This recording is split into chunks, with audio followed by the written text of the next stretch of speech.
أعوذ بالله من الشيطان الرجيم. بسم الله الرحمن الرحيم.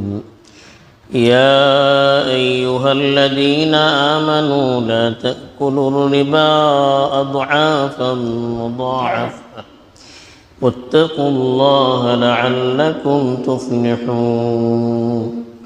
واتقوا النار التي أعدت للكافرين وأطيعوا الله والرسول لعلكم ترحمون. الحمد لله والصلاة والسلام على رسول الله من والاه أما بعد. پیچھے چند آیات قبل یہ بتایا گیا تھا کہ وَإِن تَصْبِرُوا وَتَتَّقُوا لَا يَضُرُّكُمْ كَيْدُهُمْ شَيْئًا. اب لوگ صبر کریں گے، شریعت پر ڈٹے رہیں گے، اللہ کی نافرمانی سے بچتے رہیں گے تو ان کی سازشوں سے تمہیں کچھ نقصان نہیں ہوگا. اب جو آیات تلاوت کی گئی ہیں اس میں ایمان والوں کو سودی لین دین سے روکا جا رہا ہے. اس کی وجہ یہاں ہی بیان کی جا رہی ہے کہ چونکہ غزوہ بدر اور احد پر تبصرہ چل رہا تھا، اسی ضمن میں مسلمانوں کو یہ بھی کہا گیا تھا کہ آپ اللہ کے راستے میں خرچ کریں، اللہ کے راستے میں جہاد کرنا ہے. تو جیسے جان کی قربانی مطلوب ہے ویسے اللہ کے راستے میں خرچ کرنا بھی ضروری ہے تاکہ اس سے وسائل مہیا کیا جا سکے، ایک دوسرے کا تعاون ہو سکے، اور دین کی سربلندی کے لیے اللہ کے راستے میں مال کی قربانی بھی ضروری ہے. احد کے موقع پر مسلمانوں کو بھی یہ معلوم ہو گیا کہ کافروں نے اپنی فوج کو اکٹھا کرنے کے لیے بہت ساری دولت بھی خرچ کی ہے، جس میں انہوں نے سود پر بھی بہت سارا مال لے کر جنگ کے لیے لگانے کی کوشش کی تھی. تو بعض اہل ایمان نے سوچا کہ اللہ کے راستے میں خرچ کرنا ہے تو سود لے کر، پیسہ نہیں ہے تو سود لے کر اللہ کے راہ میں خرچ کریں گے.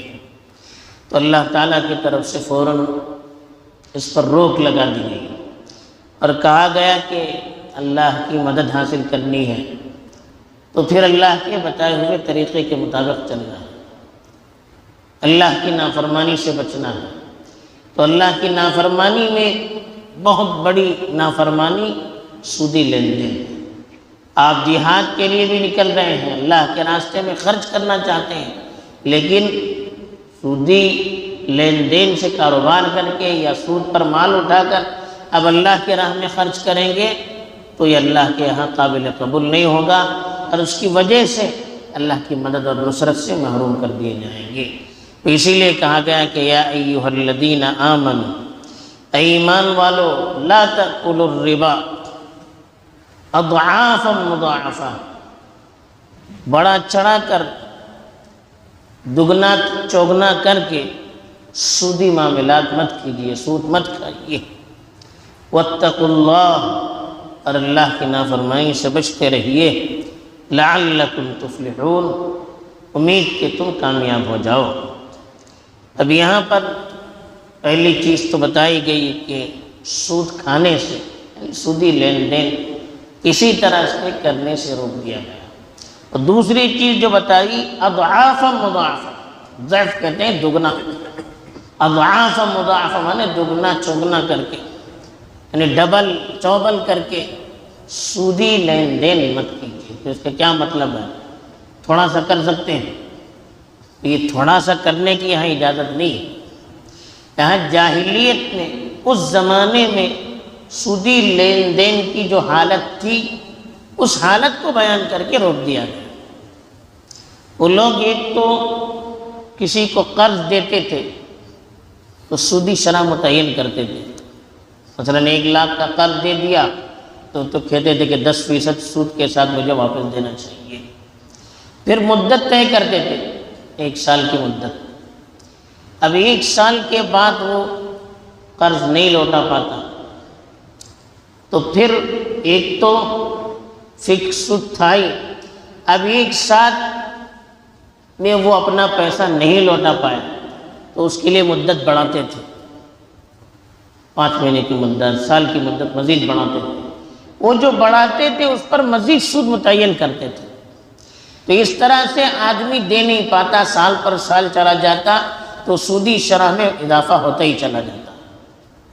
بعض مرتبہ جتنا قرض لیتا تھا اس سے کئی گنا زیادہ سود اس کا بڑھ جاتا تھا۔ جب ایک آدمی بیچارہ قرض لیتا ہے ضرورت کی بنیاد پر، نہیں دے پا رہا ہے وقت پر، مطلب یہ کہ اس کے پاس ہے ہی نہیں پیسہ، تو اس میں تو اور تخفیف کرنی چاہیے تھی، کم کرنا چاہیے تھا۔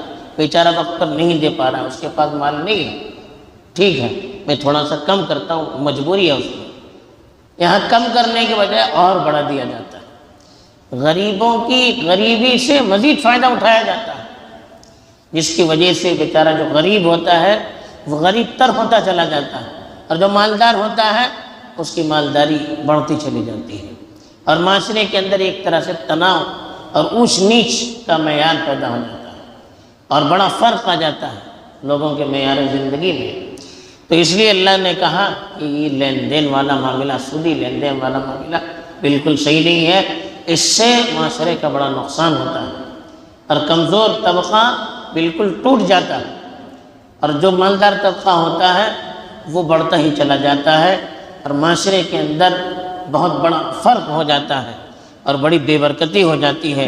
اس لیے کہا کہ سودی معاملہ جو آپ لوگ 2 چند اور دگنا چوگنا کرتے ہو، اس معاملے کو کرنے کی اجازت، اس طرح سے معاملہ کرنے کی بالکل اجازت نہیں ہے۔ واتقوا اللہ، پھر اللہ نے کہا کہ پیسے کا معاملہ، مال کا معاملہ، آدمی کا نفس کبھی باز نہیں آتا، فوراً اللہ کا تصور یاد دلایا گیا، اللہ کی نافرمانی سے روک دیا گیا، کہا کہ اللہ سے ڈریے، اللہ کی نافرمانی سے بچیے، اللہ کا ڈر اور خوف دل میں رہے گا تو یہ مال کی محبت سے آدمی بچ پائے گا، ورنہ مال کی لذت اتنی طاقتور ہوتی ہے اور اتنی بڑی ہوئی ہوتی ہے کہ آدمی جلدی اس سے بچ نہیں پاتا ہے، اس سے رک نہیں پاتا جب تک کہ اللہ کا خوف اور آخرت کا خوف اس کے درمیان حائل نہ آ جائے۔ پھر کہا لعلکم تفلحون، تم اللہ سے ڈرتے رہیے، اللہ کی نافرمانی سے بچتے رہیے، شاید کہ تمہیں کامیابی حاصل ہوگی۔ تو یہ علماء نے بتایا کہ دنیا اور آخرت میں کامیابی حاصل کرنی ہے تو سودی لین دین سے اپنے معاشرے کو بچانا ہے۔